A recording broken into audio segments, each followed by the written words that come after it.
Hello friends, कैसे हैं आप सब। मैं सीए अंकित अग्रवाल स्वागत करता हूं आपका मेरे यूट्यूब चैनल सीए अंकित अग्रवाल पे। फ्रेंड्स, आज मैं लाया हूं आपके लिए बहुत ही इंपॉर्टेंट वीडियो, क्योंकि आज मैं बात करने वाला हूं export through merchant exporter. Friends, so बने रहिएगा मेरे साथ शुरू से लेकर आगे तक, ताकि आपको छोटी छोटी बातें आसानी से समझ में आ सकें। So let's start. Friends, first of all हमें ये समझना जरूरी है कि ये manufacturer exporter and merchant exporter में डिफरेंस क्या है। फ्रेंड्स, मैन्युफैक्चरर एक्सपोर्टर वो एक्सपोर्टर हैं जो खुद अपने प्रोडक्ट की मैन्युफैक्चरिंग कर रहे हैं एंड देन एक्सपोर्ट कर रहे हैं। बट मर्चेंट एक्सपोर्टर ये ट्रेडर है। Friends, they are involving in trading activity. Merchant exporter purchasing the goods from the seller and then doing export activity. देख लेते हैं एक बार। Manufacturer exporter means a person who export goods manufactured by him or intend to export such goods, friend. But merchant exporter means a person engaged in trading activity and exporting or intending to export goods, friend. Friends, होता क्या था, इस provision के आने से पहले अगर merchant exporter manufacturer exporter के पास जाता था या रजिस्टर्ड सप्लायर के पास जाता था, देन ही हैज टू पे full amount of GST. Let's say an example, अगर उसको कोई गुड्स बाय करना है एंड उसकी प्राइस 1 लाख की है फ्रेंड्स, और उसके ऊपर जीएसटी रेट जो एप्लीकेबल है वो है 18%, देन जब भी मर्चेंट एक्सपोर्टर सप्लायर के पास जाता था, then he has to charge 1 lakh plus में 18% मीन्स 18,000 जीएसटी। मीन्स वो इनवॉइस बनाता था 1 लाख प्लस में 18,000 मीन्स 1,18,000 का इनवॉइस बनाता था। फ्रेंड्स, बट यहाँ पर क्या हो रहा था, 1,18,000 का इनवॉइसिंग सप्लायर करता था, वो परचेज होती थी किसकी, मर्चेंट एक्सपोर्टर की। मर्चेंट एक्सपोर्टर अपने बुक्स में परचेज कॉस्ट बुक करता था 1 लाख की एंड 18,000 का बाद में रिफंड क्लेम करता था। फ्रेंड्स, बट यहाँ पे क्या हो रहा था, ब्लॉकिंग ऑफ फंड हो रहा है। फ्रेंड्स, एक्सपोर्ट सफर कर रही थी। देख लेते हैं एक बार। In case of export by manufacturer through merchant exporter, the provision was that the manufacturer was required to pay tax and the merchant exporter was required to claim refund. This was blocking the fund of exporter and export was suffering. Friends, और इसी को amend करने के लिए friends यहाँ provision change किए गए।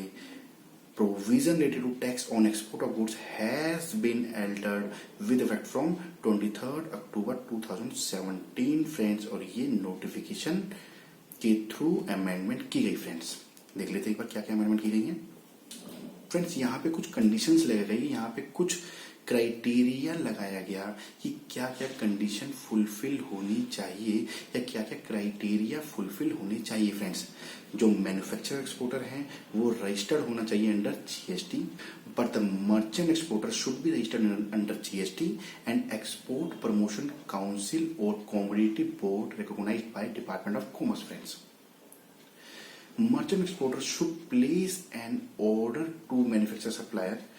Friend, जब भी मर्चेंट एक्सपोर्टर कोई एक्सपोर्ट का कोई ऑर्डर देता है, then he has to place his order to supplier and a copy of this is also to be send to jurisdictional tax officer of the registered supplier. Friends, manufacturer supplier जो clear करेगा goods, friends, उस पे वो GST 18% नहीं लगाएगा। Friends, कितना लगाएगा, 0.1% IGST या फिर 0.05% CGST and 0.05% SGST. Friends, manufacturer supplier shall clear goods on payment of 0.1% IGST और 0.05% CGST and 0.05% SGST. Friends, goods should be dispatch directly. Friends, होता क्या था, जो मैन्युफैक्चरर सप्लायर है, रजिस्टर्ड सप्लायर है, जिससे मर्चेंट एक्सपोर्टर गुड्स बाय कर रहा है, वो सप्लायर गुड्स को डायरेक्टली पोर्ट पे भी भेज सकता है। फ्रेंड्स, वहीं से डायरेक्टली पोर्ट पे टू एक्सपोर्ट, या फिर वो उसको वेयर हाउस पे भेज देगा as per the guidance of merchant exporter. Friends, देख लेते हैं एक बार. Goods should be dispatched directly from the place of the manufacturer supplier to port, ICD, etc. or to warehouse from where goods are to be exported, friends. Merchant exporter friend जब भी उसको goods receive हो जाएंगे, या तो उसको receive हो जाएंगे या वेयर हाउस में रिसीव हो जाएंगे, तो उसकी एक्नॉलेजमेंट देगा. किस को देगा? मैन्युफैक्चर सप्लायर को एंड जुडिशियल टैक्स ऑफिसर को, ऑफिसर सप्लायर को.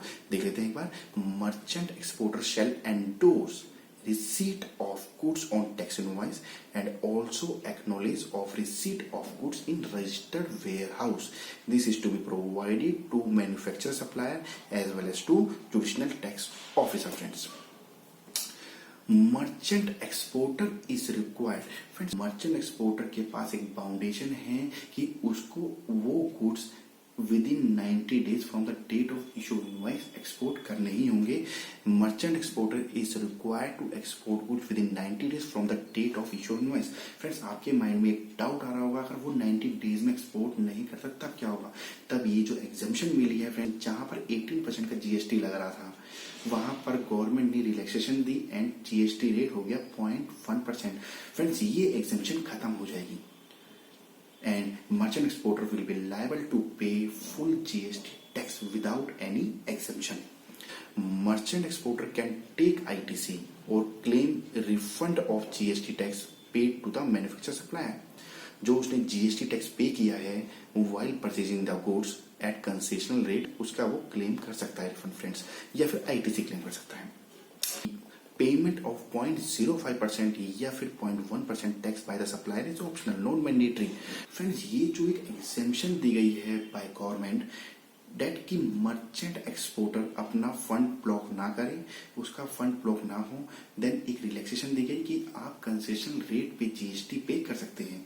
बट क्या ये मैंडेटरी है? नो, ये मैंडेटरी नहीं है. अगर मर्चेंट एक्सपोर्टर चाहे तो इसको ये फुल जीएसटी टैक्स के साथ भी पे कर सकता है. Means payment of this concessional rate tax by the supplier is optional, not mandatory. The supplier can supply to merchant exporter on full payment of tax at normal rate. जो CBIC circular number 37/11/2018 GST dated 15 मार्च 2018 में confirm भी किया गया. Friends, then क्या होगा friends? Merchant exporter के बाद दो ऑप्शन होंगी.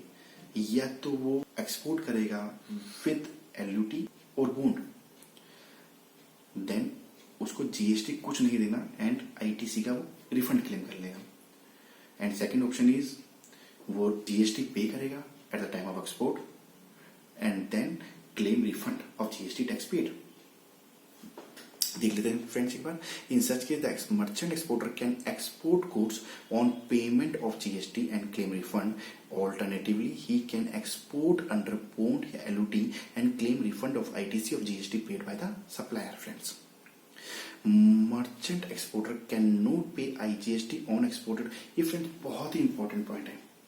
फ्रेंड्स, गवर्नमेंट ने कंडीशन रखी, अगर कोई मर्चेंट एक्सपोर्टर इस एग्जेम्पशन, इस कंसेशनल रेट का बेनिफिट लेता है, देन जब भी वो एक्सपोर्ट करेगा वो जीएसटी पे नहीं करेगा. मीन्स अगर वो जीएसटी पे करता है देन उसको रिफंड नहीं मिलेगा of output tax paid eight the time of export. Friends, यहाँ रेस्ट्रिक्शन लगाई गई. फ्रेंड्स, देख लेते हैं एक बार. मर्चेंट एक्सपोर्टर कैन नॉट पे IGST on exported goods and claim refund of IGST if supplier has supplied goods on payment of 0.1% tax. Friends, 96 rule है जिसके अंदर ये रेस्ट्रिक्शन लगाई गई है ऑफ सीजीएसटी रूल.